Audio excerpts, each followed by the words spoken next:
Today we will talk exclusively about work and energy. First, let's do a one-dimensional case. The work that a force is doing when that force is moving from point A to point B, one-dimensional.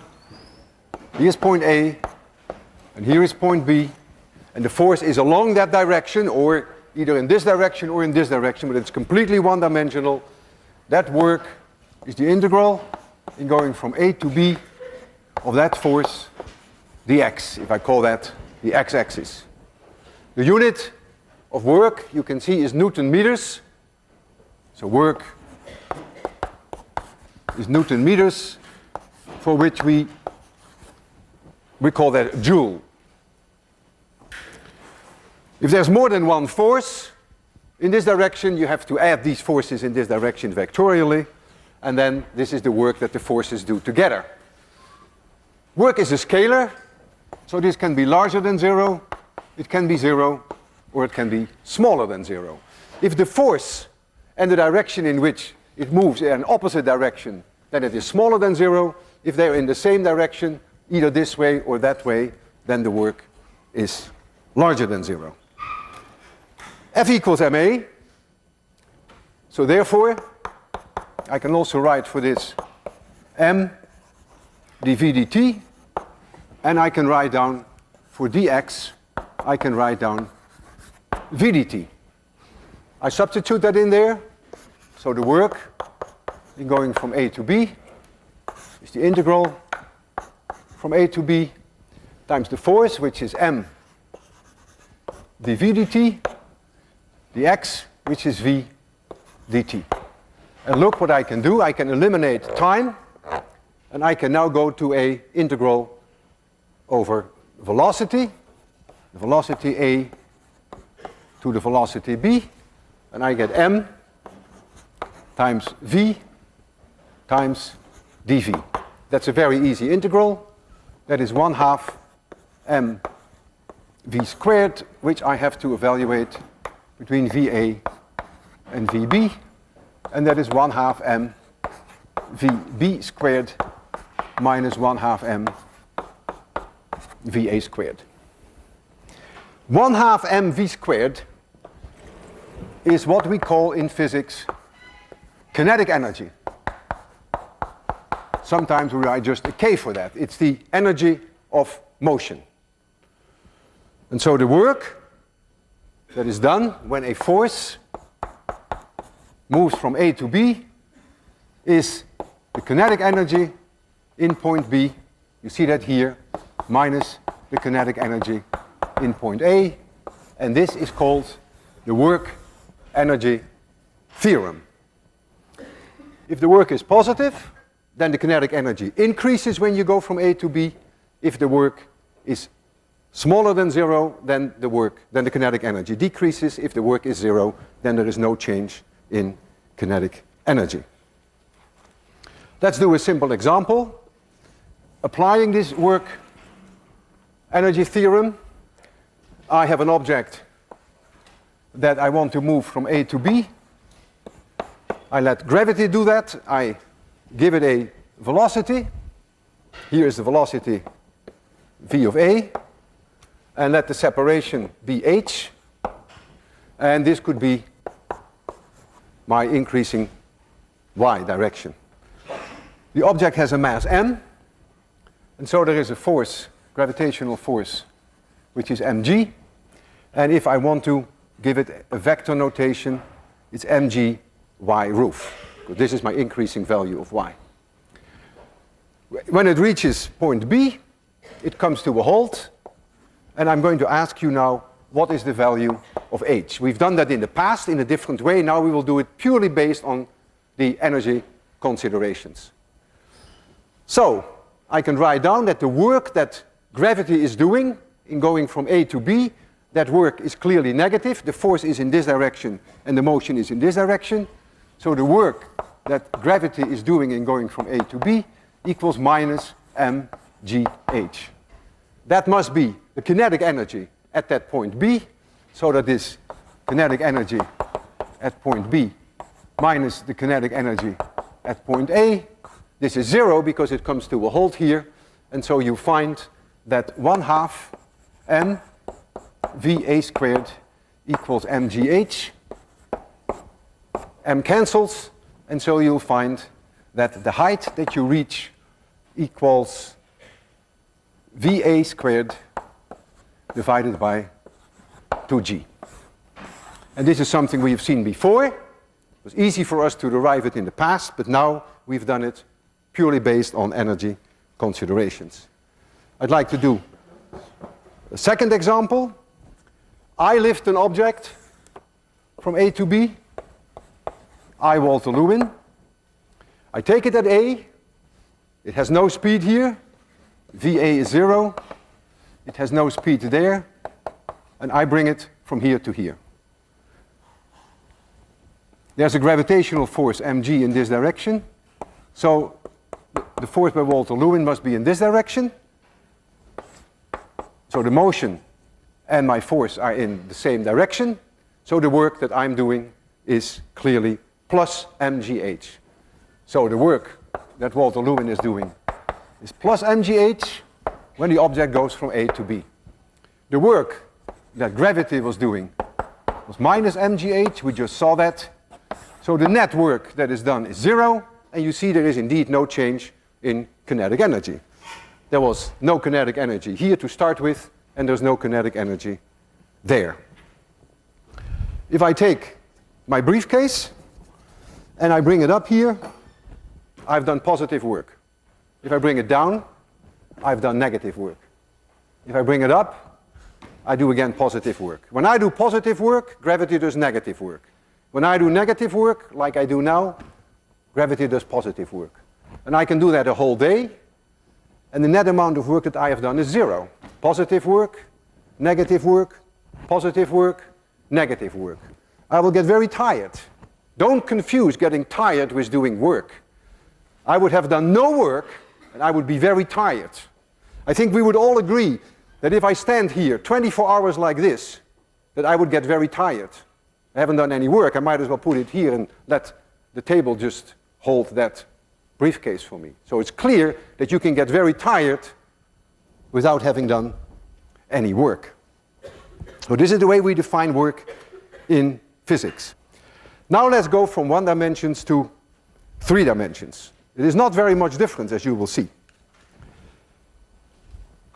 I go in 3 dimensions from point A to point B, and I now have a force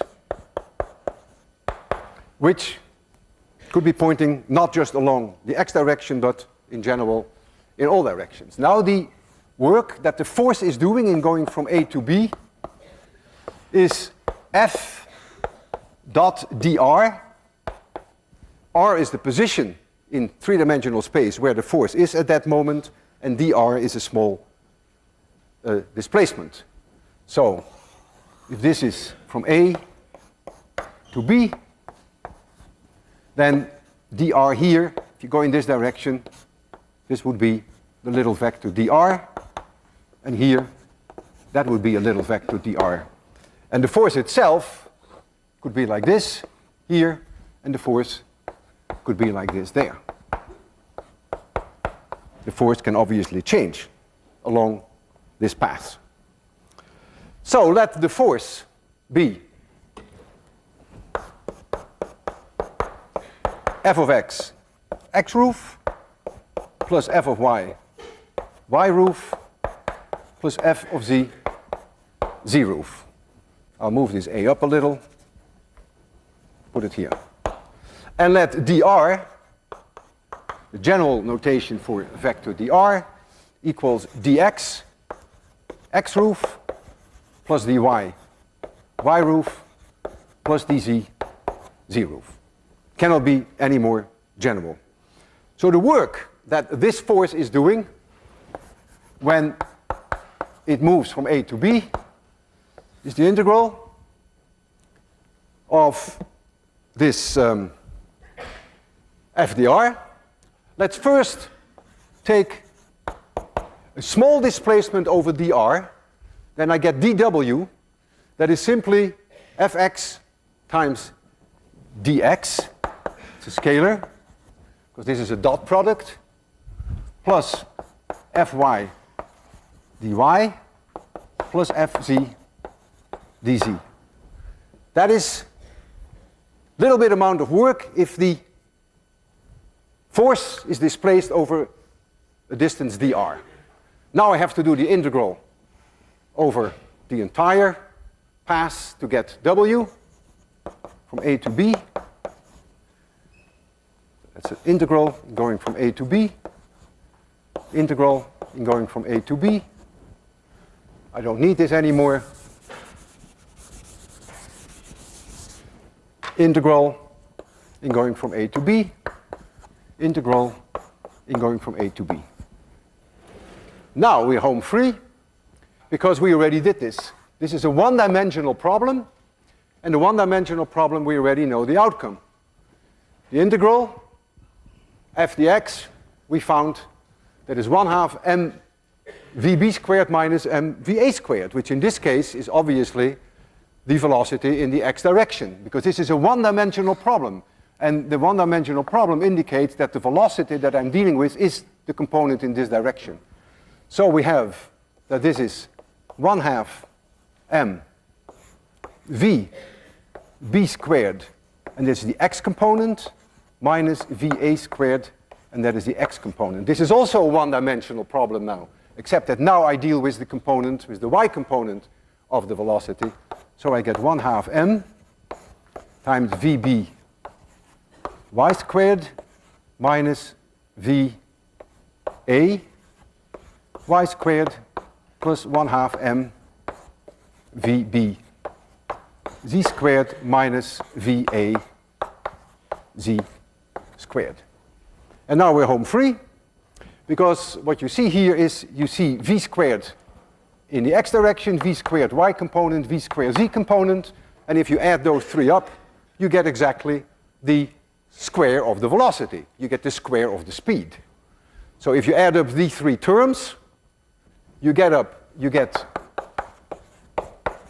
vb squared, I lost my m, let me put my m in there, 1/2 m times vb squared, and here you see ax squared, ay squared, az squared minus va squared, and you get exactly the same result that you had before, namely that the work done is the difference in kinetic energy. You can always think of these as speeds. Velocity squared is the speed. It's the magnitude squared of the velocity. All right. I'd like to return to gravity and work on a three-dimensional situation. We have here, let this be x, this be y, and this be z. And there is here, this is the increasing value of y, and there's here point A in 3 dimensions, like this, and there is here point B. So you get a rough idea about the 3 dimensions. And y of b minus y of a equals h. That's a given. So there's a high difference between a and between b. There's a gravitational force. The object moves from A to B. Suppose it moves in some crazy way. Of course, gravity alone could not do that. There has to be another force if it goes in a strange way. But I'm only calculating now the work that's going to be done by gravity. The other forces I ignore for now. I only want to know the work that gravity is doing. The object has a mass m, and so there is a force mg, and I can write down the force in vector notation. It's in this direction. So now I notice that there is only a value for f of y, but there is no value for f of x, and there is no value for fx. They are 0. And so f of y equals minus mg. And so if I calculate now the work in going from A to B, which is the integral in going from A to B of f dot dr, then the only term that I have is the one that deals with the y direction. The other terms have nothing in it. So it is the integral in going from a to b of fy dy. And that equals minus mg, because we have the minus mg, times y of b minus y of h, so that is minus mg times h. And what you see here, that it is completely independent of the path that I have chosen. It doesn't matter how I move. The only thing that matters is the difference in height between point A and point B.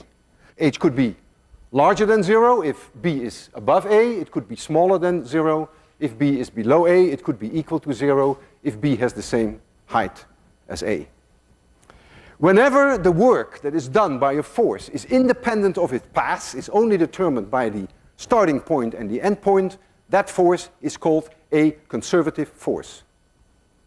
It's a very important concept in physics. I will repeat it. Whenever the work that is done by a force in going from one point to another is independent of the path, it's only determined by the starting point and the end point, we call that a conservative force. Gravity is a conservative force. It's very clear. Suppose that I do the work, that I go from A to B in some very strange way, then it is very clear that the work that I would have done would be plus mgh, because my force, of course, is exactly in the opposite direction as gravity. So whenever gravity is doing positive work, I would be doing negative work. If I hold it in my hand, when I'm doing positive work, gravity is doing negative work. Again, I'm going to concentrate now on a case where we deal with gravity only. When there's only gravity, then we have that minus mgh is the work done in going from A to B, equals minus mg times y of b minus y of a. And that now is the kinetic energy at point B minus the kinetic energy at point A. This is the work energy theorem. Look closely here. I can rearrange this and I can bring the b's on one side. I can bring the a's on one side. I then get mg times y of b plus the kinetic energy at point B equals mg times y of a plus the kinetic energy at point A. And this is truly an amazing result. We call mgy, we give that a name, and we call that gravitational potential energy. Often we write for that PE or we write for that a U. And what you're seeing here is that the sum of potential energy at point B and the kinetic energy at point B is the same as the potential energy at A and the kinetic energy at point A. One can be converted into the other and it can be converted back. Kinetic energy can be converted back to potential energy and potential energy can be converted back. But the sum of them, which we call mechanical energy, is conserved. And mechanical energy is only conserved if the force is a conservative force. It's extremely useful. We will use it many times, but you have to be very careful. It's a dangerous tool because it's only true when the force is conservative. Spring forces are also conservative.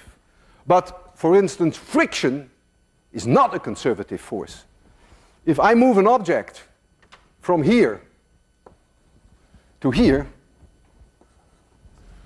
let's suppose I move this object and I go along a straight line, then the friction is doing negative work, I am doing positive work. But now suppose I go from here to here through this routing. You can see that the work I have to do is much more. Friction is not a conservative force. The frictional force remains constant. dependent on the friction, the kinetic friction coefficient, is always the same, the frictional force, which I have to overcome as I move. And so if I go all the way here and then all the way back to this point where I want it to be, then I have done a lot more work than if I go along the shortest distance. So friction is a classic example of a force that is not conservative.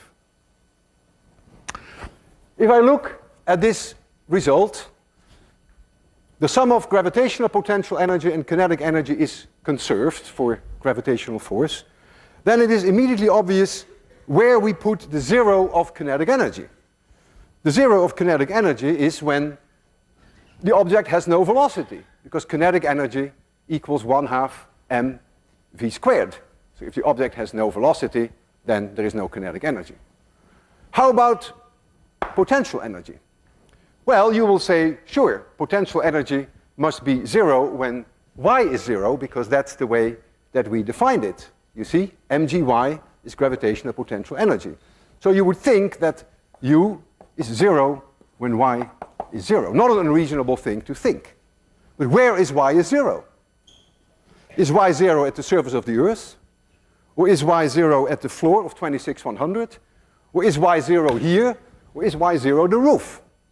Well, you are completely free to choose where you put u equals zero. It doesn't matter. As long as point A and point B are close enough together that the gravitational acceleration, g, is very closely the same for both points. The only thing what matters then is how far they are separated vertically. The only thing that matters is that ub minus ua, ub minus ua would be mgh. It is only the h that matters. And so you can then simply choose u0 anywhere you want to. It's easy to see. Suppose I have here point A and I have here point B. And suppose this separation was h. Well, if you prefer to call zero potential energy at A, I have no problems with that. So we can call this u equals 0 here. Then you would have to call this u, you have to call it plus mgh. If you say, no, I don't want to do that, I want to call this 0, that's fine. Then this becomes minus mgh. If you prefer to call this 0, that's fine too. Then this will have a positive gravitational potential energy, and this will have one that is higher than this one by this amount. If you say, really, I like to call this 0, of course the same holds. What matters is what the difference between potential energy is. That is what we need when we apply the conservation of mechanical energy. That is what we need in order to evaluate how the object changes its kinetic energy. So where you choose u0 is completely up to you. As long as A and B are close enough so that there is no noticeable difference in the gravitational acceleration g. Before the end of this hour, I will also evaluate the situation that g is changing. When you go far away from the Earth, g is changing. So let us first look at a consequence of the conservation of mechanical energy. Very powerful concept, and as long as we deal with gravity, you can always use it. You'll see here on the desk something that looks like a roller coaster, and I'm going to slide an object from this direction. Let's clean it a little bit better. Here is that roller coaster. This is a circle, and then it goes up again. So let the circle have a radius r. This point be A. I release it with 0 speed. I assume that there is no friction for now. This point be B. And I define here y equals 0, or what is even more important, I define that u equals 0. And this is the direction, positive direction of y. At A, the object has no velocity, no speed. At B, of course, it does. It has converted some potential energy to kinetic energy. At this point, C, it had reached a maximum velocity that it can ever have, because all the potential energy has been converted to kinetic energy. And at this point, D, if it ever reaches that point, that will be the velocity, say. Okay, I start off, point A is at a distance h above this level. And so I apply now the conservation of mechanical energy. So I know that U at A plus the kinetic energy at A, which is 0, must be U at B plus kinetic energy at B, must be U at C plus kinetic energy at C, must be U at D plus kinetic energy at D. If there is no friction, if there are no other forces, only gravity. So we lose no energy goes lost in terms of friction. We know that this high difference is 2r. And so now I can write this in general terms of y. Point, say, take this point B, think of that being at a location y above the 0 line. Then I can write down now that UA, which is mgh, that was a given when I started, that was all the energy I had, that was my total mechanical energy. If I call this U0, which is free choice I have, equals U of B, which is now mgy plus 1/2 m v squared at that position y. This should hold, what you see there should hold for every point that I have here. It should hold for A, for B, for C, for D, for any point. I lose my m. And so you find here that, let me summarize it, that v squared equals 2g times h minus y. So this should hold for all these points. Therefore, it should also hold for point D. However, at point D, there is something very important. There is a requirement. There is a requirement that there is a centripetal acceleration, which is in this direction, a centripetal. And that centripetal acceleration is a must for this object to reach that point D. And that centripetal acceleration, as we remember from when we played with the bucket of water, that is v squared divided by r. And this must be larger or equal to the gravitational acceleration g. If it is not larger, the bucket of water would not have made it to that point D. So this is my second equation that I'm going to use. So look very carefully. So v squared must be larger or equal than gr. So I have here v squared, which is 2g times h minus y, but y for that point D is 2r. So I put in a 2r, must be larger or equal to gr. I lose my g, so 2h minus 4r must be larger or equal to r, so h must be larger or equal to 2.5r.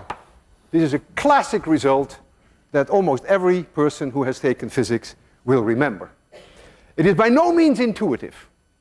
It means that if I have this ball here, and I will show you that shortly, and I let the ball go into this roller coaster, that it will not make this point unless I release it from a point that is at least 2.5 times the radius of this circle above the 0 level. If I do it any lower, it will not make it.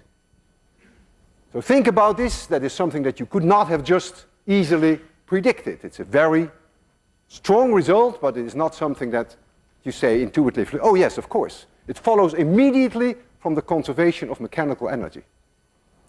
So if I release it, that 2.5 radius point, by the way, is somewhere here.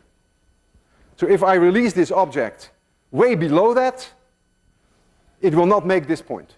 Let's do that. You see it didn't make it. I go a little higher, didn't make it. I go a little higher, didn't make it. Go a little higher, Still didn't make it.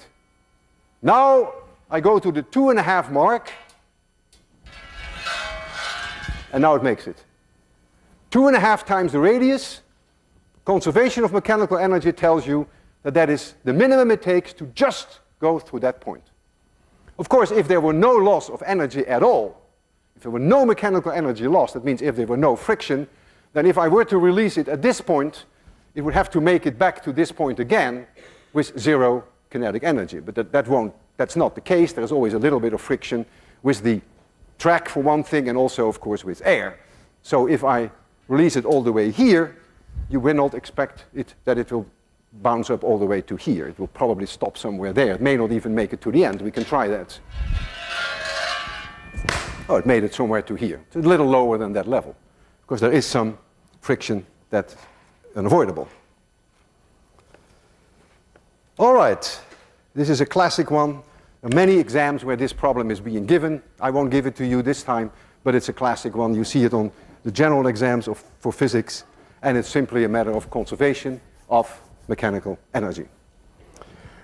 Let's now look at a situation whereby A and B are so far apart that the gravitational acceleration is no longer constant, and so you can no longer simply say that the difference in potential energy between point B and point A is simply mgh. So now we are dealing with a very important concept, and that is the gravitational force. You can think of the Earth acting on a mass, or you can think of the Sun acting on a planet, whichever you prefer. But that's what I want to deal with when the distances are now very large. Let me first give you the formal definition of gravitational potential energy. The formal definition is that the gravitational potential energy at a point P is the work that I, Walter Lewin, have to do to bring that mass from infinity to that point P. Now you may say that's very strange that in physics there are definitions where Walter Lewin comes in. Well, we can change it to gravity, because my force is always the same force as gravity with a minus sign. So it's also minus the work that gravity does when the object moves from infinity to that point P. I just like to think of it, it's easier for me to think of it as the work that I do. So if we apply that concept, then we first have to know what is the gravitational force. If this is an object capital M, and you can think of this as being the Earth if you want to, and there is here an object little m, then I have to know what the forces are between the two.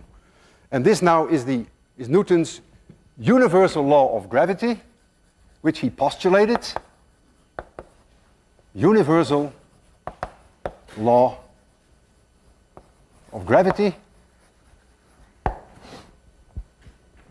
He says the force that little m experiences, this force, equals, I'll put a little m here and a capital M here, so it is little m experiences that force due to the presence of capital M, equals little m times capital M times a constant, which Newton in his days didn't know yet what that value was, divided by r squared, if r is the distance between the two.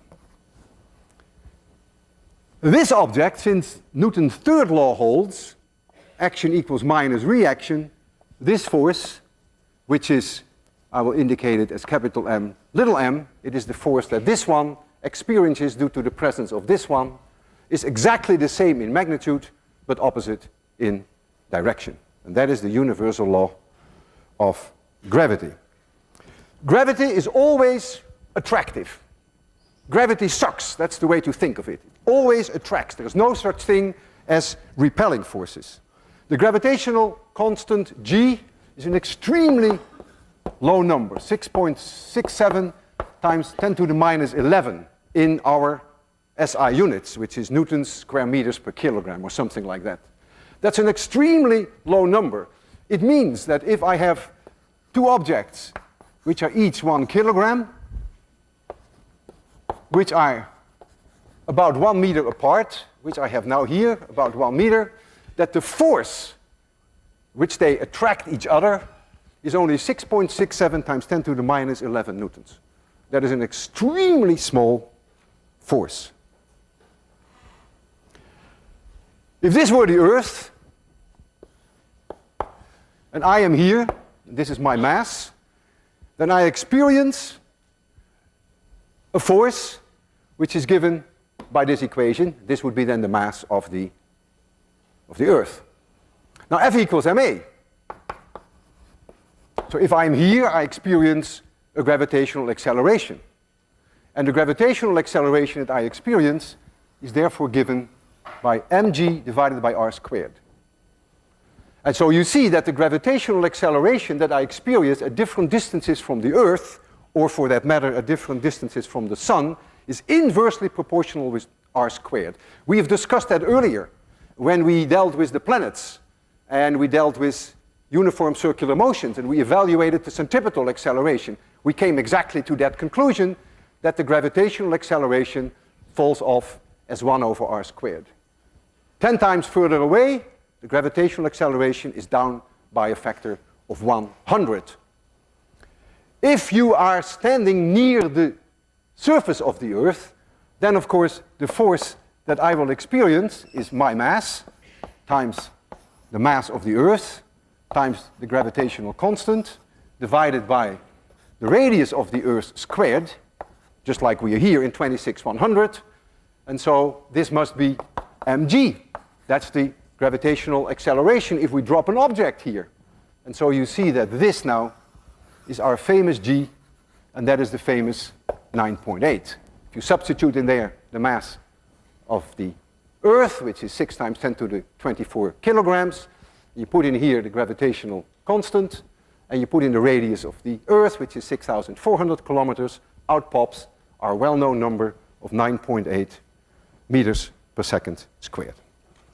Okay, my goal was to evaluate for you the gravitational potential energy the way that it is defined in general, not in a special case when we are near the Earth. So we now have to move an object from infinity to a point P, and we calculate the work that I have to do. So here is capital M, and here is that point P, and infinity is somewhere there. It's very, very far away, and I come in from infinity with that object with mass M, and I finally land at point P. Since gravity is a conservative force, and since my force is always the same in magnitude except in opposite direction, it doesn't matter how I move in, it will always come up with the same answer. So we might as well do it in a civilized way and simply move that object in from infinity along a straight line. It should make no difference because gravity is a conservative force. So infinity is somewhere there. The force that I will experience, that I will have to produce, is this force. Force of gravity is this one. The two are identical except that mine is in this direction. This is increasing value of r. So mine would be plus mg divided by r squared if I'm here at location r. And let this be at a distance capital R from this object. You can already see that the gravitational potential energy, when I come from infinity with a force in this direction and I move inward, you can already see that gravitational potential energy will always be negative. For all points, anywhere, it doesn't matter where I am, it will always be negative.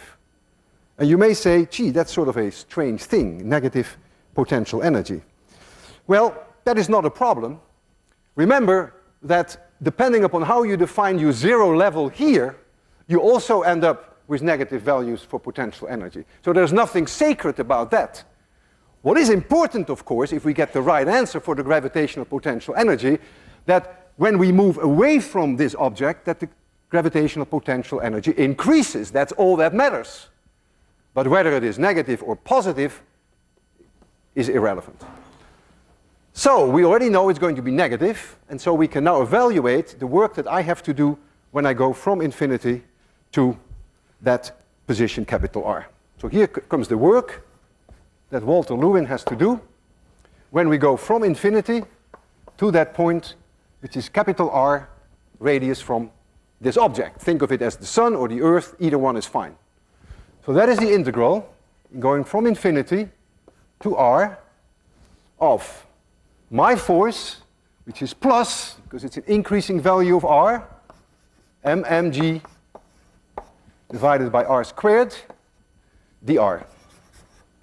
That's a very easy integral. This is minus 1 over R, so I get mmg over R with a minus sign, and that has to be evaluated between infinity and capital R. When I substitute for R infinity, I get a 0, and so the answer is minus mg over capital R. And this is the potential, gravitational potential energy at any distance, capital R, that you please, away from this object. At infinity, it's now always 0. Earlier you had a choice where you chose your 0. When you're near Earth and when g doesn't change, you had a choice. Now you no longer have a choice. Now the gravitational potential energy at infinity is fixed at 0. So let's look at this function and let us make a plot of this function as a function of distance. There's a 1 over R relationship of the gravitational potential energy. The force, gravitational force, falls off as 1 over R squared.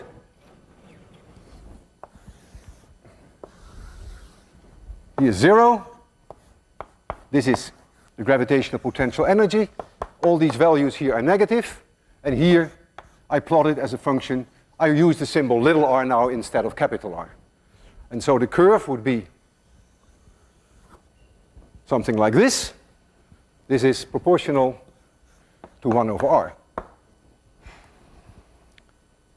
If you move an object from A to B, and this separation is h, and if A and B are very far apart, the difference in potential energy is no longer mgh, but the difference in potential energy is the difference between this value and this value.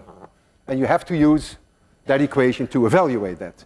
But you can clearly see that if I go from here to here, if I take an object and go from here to here, that the potential energy will increase, and that's all that matters. So it increases when you go further away from the Earth, if you look at the Earth, or from the Sun, if you look at the Sun. Is there any disagreement between this result that we have here and the result that we found there? And the answer is no. I invite you to go through the following exercise. Take a point A in space, which is at a distance r of A from the center of the Earth, say. And I do that, I start at the surface of the Earth itself, so the radius is the radius of the Earth. And I go to point B, which is a little bit further away from the center of the Earth, only a distance h. And h is way, way, way smaller than the radius of the Earth. So I can calculate now what the difference in potential energy is between point B and point A. And I can use, and I should use, this equation.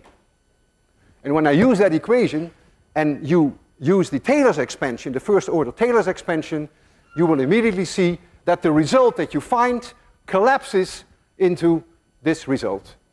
Because the G at the 2 points are so close that you will see that you will find then that is approximately mgh, even though it is the difference between these two rather clumsy terms. We will many times in the future use the 1/r relationship for gravitational potential energy. We will get very used to the idea that gravitational potential energy is negative everywhere, the way it's defined, and we will get used to the idea that at infinity the gravitational potential energy is 0. But whenever we deal with near Earth situations, like in 26-100, then of course it is way more convenient to deal with the simplification that the difference in gravitational potential energy is given by mgh. I always remember that. mgh, Massachusetts General Hospital, that's the best way that you can remember these simple things. Now I want to return to the conservation of mechanical energy. I have here a pendulum. I have an object that weighs 15 kilograms and I can lift it up 1 meter, which I have done now. That means I've done work. mgh is the work I have done, believe me. I've increased the potential energy of this object. 15 times 10 is about 150 joules. If I let it fall, then that will be converted to kinetic energy. If I would let it swing from 1 meter height, and you would be there and it would hit you, you'd be dead. 150 joules is enough to kill you. They use these devices, they're called a wrecker ball. They use them to demolish buildings. You lift up a very heavy object, even heavier than this, and then you let it go, you swing it, thereby converting gravitational potential energy into kinetic energy, and that way you can demolish a building. You just let it hit, and it breaks a building. And that's the whole idea of wrecking. So you are using then the conversion of gravitational potential energy to kinetic energy. Now, I am such a strong believer of the conservation of mechanical energy that I am willing to put my life on the line. If I release that bob from a certain height, then that bob can never come back to a point where the height is any larger. If I release it from this height and it swings, then when it reaches here, it could not be higher. There is a conversion from gravitational potential energy to kinetic energy back to gravitational potential energy, and it will come to a stop here. And when it swings back, it should not be able to reach any higher, provided that I do not give this object an initial speed when I stand here. I trust the conservation of mechanical energy for 100%. I may not trust myself. I'm going to release this object, and I hope I will be able to do it at 0 speed, so that when it comes back, it may touch my chin, but it may not crush my chin. I want you to be extremely quiet, because this is no joke. If I don't succeed in giving it 0 speed, then this will be my last lecture. I will close my eyes. I don't want to see this. So please be very quiet. I almost didn't sleep all night. 3, 2, 1, 0.